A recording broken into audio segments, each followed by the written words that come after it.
मैत्रिणींनो, श्रोते हो, वनिता मंडळ या आकाशवाणी सांगली केंद्र निर्मित कार्यक्रमाच्या राज्यस्तरीय प्रसारणामध्ये आपणा सर्वांचं स्वागत. मैत्रिणींनो, श्रोते हो, गेल्या 2 भागांपासून आपण सायकलचा प्रवास गीतांजली ताईंच्याकडून अनुभवतोय.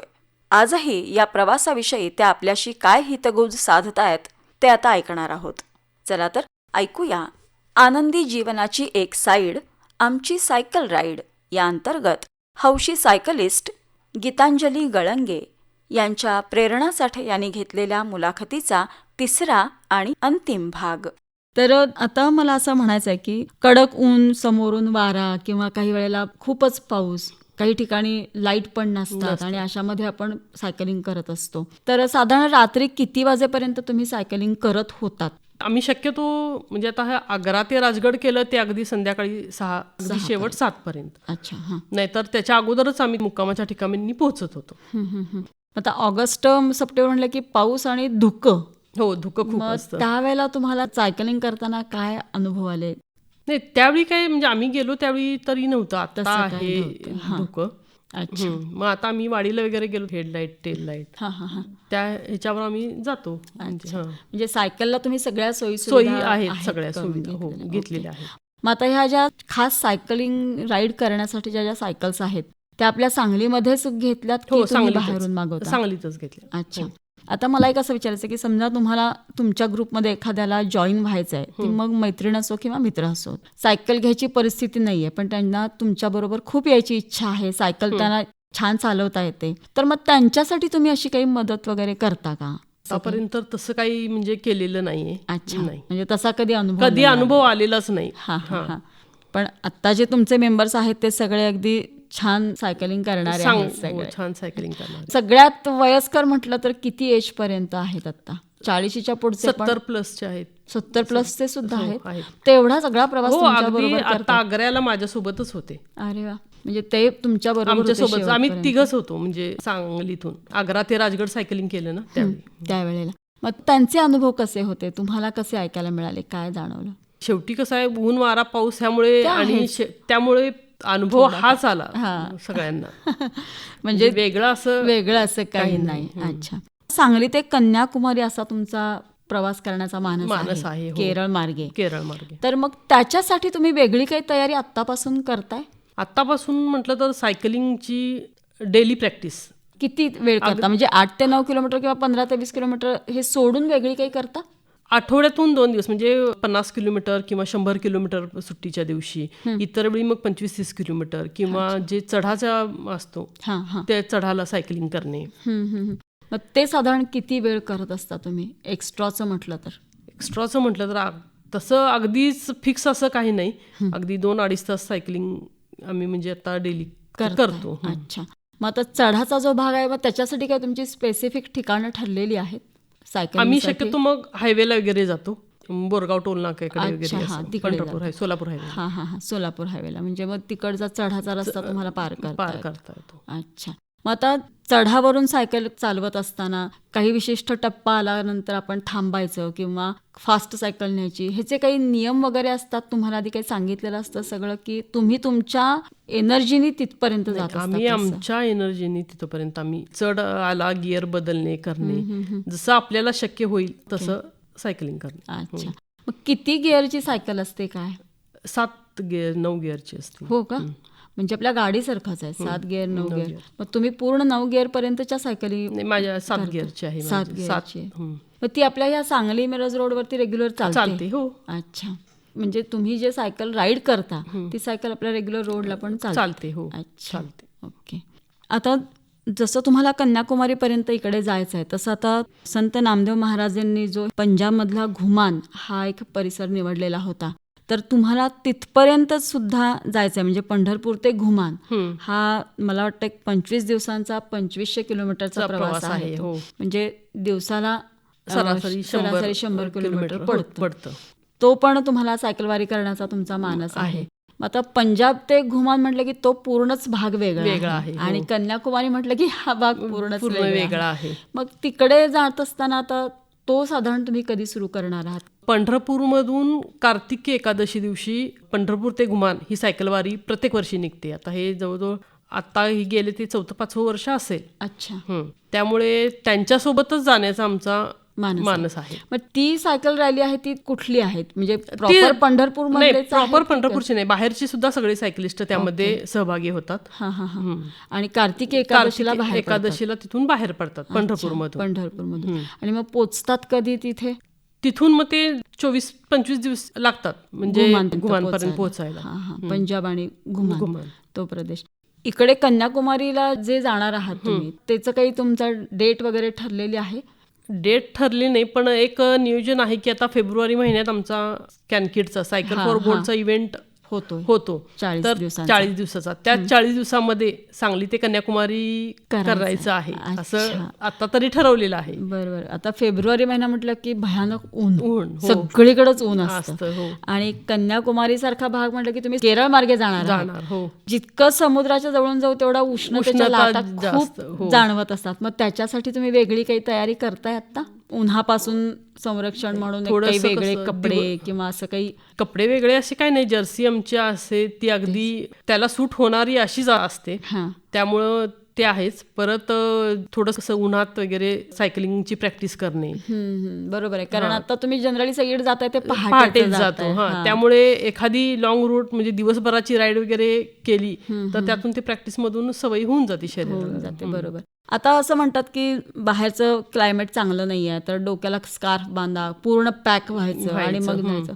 मग तसंच तुम्ही सायकलिंग करता की पूर्ण मोकळे असता? कारण एक तर पूर्ण पॅक केल्यानंतर श्वास गुदमरतो आणि सायकलिंग करणं शक्य होत नाही. मग तुमचा अनुभव कसा असतो? नाही, स्कार्फ तर काय प्रत्येक जण लावलेलं असतं, कारण सकाळचं थंड वातावरण असतं, कुणाला सर्दीचा त्रास असतो, डोकेदुखीचा असतो, त्यामुळे स्कार्फ वगैरे असतो.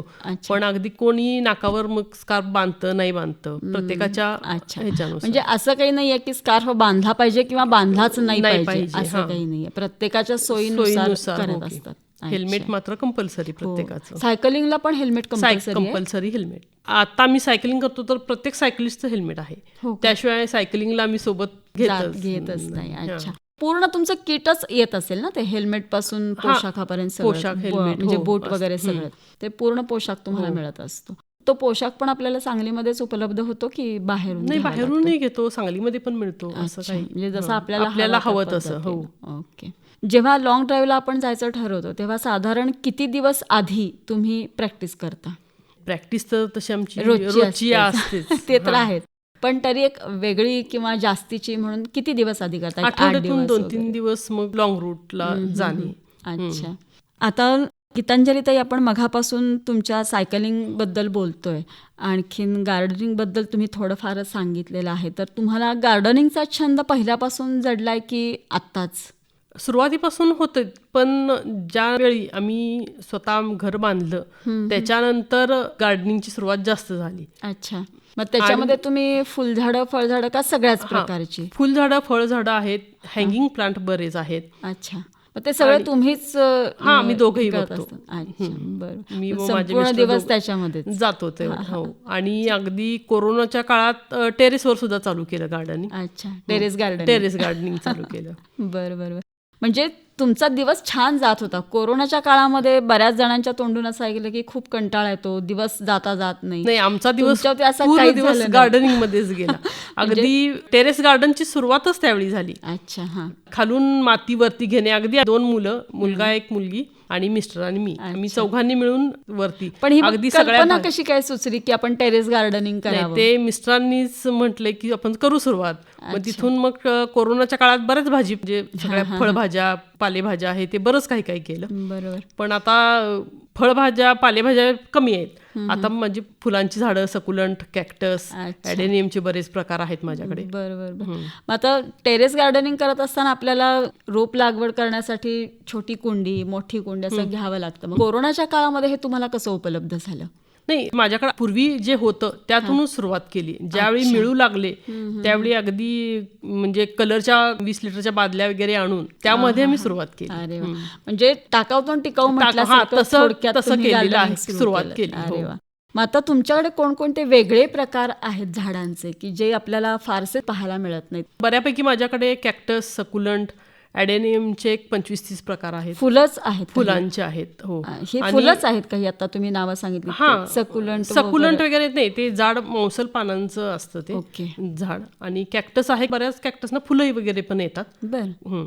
मग ते तुम्ही सगळी कुठून मागवता रोपं वगैरे? खरं सांगायचं तर ठराविकच रोपं मी नर्सरीतून घेतली असतील, बर. कारण ह्या झाडांच्यामुळे मला बऱ्याच मैत्रिणी मिळाल्या. हो, ते तर त्यामुळे आहेच. एकमेकांची देवाणघेवाण इथूनच बरीच रोपं माझ्याकडे आहेत. कारण आता तुम्ही जी नावं सांगितली ही नावं आपल्याला कुठं ऐकायलाही मिळत नाहीत. सकुलंट किंवा ॲडेनियम जे म्हणालात, एक तर ते परदेशातल्या मैत्रिणींच्याकडनं आलेली असतात किंवा कोणीतरी दिलेली असतात. म्हणून मी तुम्हाला विचारलं की तुमच्याकडे अशी कोणती आहेत? ॲडेनियमची रोपं मागवली, म्हणजे माझ्या मिस्टरांचा 50वा वाढदिवस त्यांना सरप्राईज म्हणून आम्ही केलेला होता. अरे वा. मग ते रिटर्न गिफ्ट म्हणून त्यांनी मला ॲडेनियमची 50 रोपे मागवून दिली. आई गं, किती छान. म्हणजे मग तुम्ही तिथून 50वा वाढदिवस त्यांचा केला, पण त्यांनी तुम्हाला 50 50 रोपं रोपं मागवून मस्त दिली. गारेगार करून टाकलं. हो.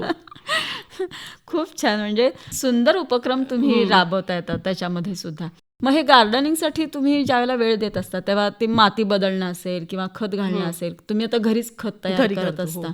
तेच खत आपण झाडांना घालत असतो, मग पाणी घालणं हे सगळं तुम्ही स्वतःच करता? हो, आम्ही स्वतः दोघंही करतो. अरे वा, खूप छान. म्हणजे तुमचा दिवस खूप छान छान जातो, जातो. हो. उगवलेलाही कळत नाही, नाही, मावळलेलाही मावळलेलाही समजत समजत नाही. नाही, म्हणजे हो. खूप सुंदर तुम्ही दिवसाचं शेड्यूल ठरवलेलं आहे. आहे, हो.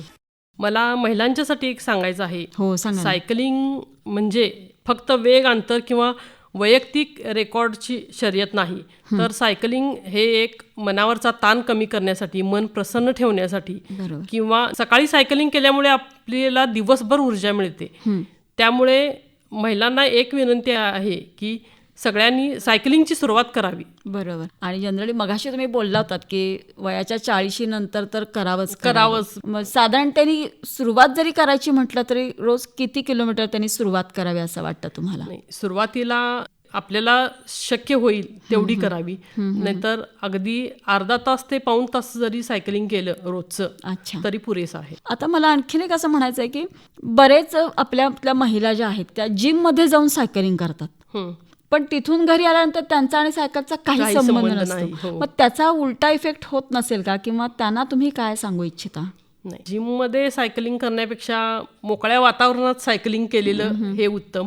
बरोबर. प्रत्येक वेळी कसं आपण नवीन ठिकाणी जाऊ शकतो. बरोबर. जिममध्ये एकाच ठिकाणी सायकलिंग करणं हे कंटाळवाणं सुद्धा होऊ शकतं. बरोबर. तसं आपण सायकलिंगला रस्त्यावर म्हटलं तरी रोज वेगवेगळ्या ठिकाणी जाऊ शकतो. बरोबर. म्हणजे जे काही माहितीचे रस्ते नाहीत ते सुद्धा आपल्याला सायकलमुळे ओळखायला लागतात. अगदी बरोबर. आता तुम्ही मगाशी बोलताना म्हणालात की 4 राज्यातून प्रवास केला तुम्ही, उत्तर प्रदेश, राजस्थान, मध्य प्रदेश आणि महाराष्ट्र. मग तिथल्या राज्यामध्ये जेव्हा तुम्ही पोचलात तर तिथल्या लोकांची भाषा वेगळी असते, किंवा तिथं राहण्या खाण्याची जरी त्यांनी सोय केलेली असली तरी तिथं शेवटी भाषेचा काहीतरी प्रश्न येतो, खाण्यापिण्याचा प्रश्न येतोच. तर तुमच्या बाबतीत असे काही अनुभव आले तुम्हाला? नाही, फार काही नाही, पण हिंदी बोलणं म्हणजे होत असल्यामुळे बऱ्यापैकी होत होतं. कारण उत्तर प्रदेश, गुजरातमध्ये बहुतेक चालतं, पण मध्य प्रदेशमध्ये हिंदी वगैरे चालतं बोललेलं. अच्छा. तिथल्या लोकांशी आमचा फार संपर्क असा नाही, फक्त ठराविक ठिकाणी अगदी आम्ही चहा नाश्त्याला थांबलो तिथं वगैरे असं. त्यामुळं हिंदी, मराठी वगैरे थोडंफार चालू. पण मग तिथले लोक तुम्हाला कसे वाटले? आपल्या सांगली जिल्ह्यातल्या व्यक्तींपेक्षा काही वेगळे आहेत, त्यांचा स्वभाव कसे वाटले तुम्हाला? काय जाणवलं? म्हणजे जे काही तुम्ही 5-10 मिनिटासाठी त्यांना भेटला असाल थांबल्यावरती, तर तुम्हाला असं काही जाणवलं त्याच्यामध्ये? नाही, असं काही नाही. प्रत्येक ठिकाणचं शेवटी जसा देश तसा वेश असल्यासारखं माणूस हा प्रत्येक वेगळाच असतो. बरोबर. त्यामुळे प्रत्येक ठिकाणी एक नवीन अनुभव. पण ते सगळे नवीन अनुभव गाठीशी घेऊन तुम्ही सगळे प्रवास करत गेलात, आणि त्यामुळं अजून अनुभवांची शिदोरी तुमच्या ज्ञानामध्ये भर टाकत गेली आणि ते तुम्हाला जास्तीत जास्त उपयोगी पडतं. बरोबर. आता तुम्ही मगाशी बोललात की वैयक्तिक महिलांच्या मध्ये माझा पहिला नंबर आला, किंवा भारतातून आपल्या ह्या ग्रुपचा 4था क्रमांक लागला. तुम्ही स्वतः जेव्हा ग्रुपमधून सायकलिंग करत असता त्यावेळेला तुम्हाला असं कधी वाटतं का की आपण वैयक्तिक स्वतःचा असं एखादा रेकॉर्ड बनवावं? म्हणजे असं काही आपल्याला कुठला पुरस्कार मिळाला पाहिजे किंवा कोणीतरी पारितोषिक दिलं पाहिजे असं नाही, पण स्वतःसाठी म्हणून एक काही तुम्ही ठरवलंय का असं? सुरुवातीला म्हणजे मी सायकलिंग अगदी 8-9 किलोमीटर करायचे, फक्त व्यायामाचा उद्देश होता, आणि त्यामुळे ते काय कुठल्या रेकॉर्डवर वगैरे काही नाही. कोरोनानंतर जशी सायकलिंगला सुरुवात झाली, लॉंग रूटला जायला लागले, त्यानंतर माझं सायकलिंगचं रेकॉर्ड स्ट्रावा ॲपवर नोंद व्हायला लागलं. तर आतापर्यंतचं सायकलिंग म्हटलं तर एक 17,000 किलोमीटर झालेलं आहे. अरे वा. ते ह्या वर्षातलं अगदी जानेवारीपासून म्हणजे अगदी डिसेंबरपर्यंत म्हटलं तर अगदी 10,000 किलोमीटर पूर्ण करण्याचा माझा मानस आहे. अरे वा. म्हणजे प्रत्येक वर्षी तुम्ही 10,000 किलोमीटरचा प्रवास नाही, पूर्ण करणार आहात. ह्या वर्षी माझा 10,000चा टप्पा करायचं. पूर्ण होईल. अरे वा. आतापर्यंत मी सायकलिंग केलंय ते एकूण 17,000 किलोमीटर झालेलं आहे.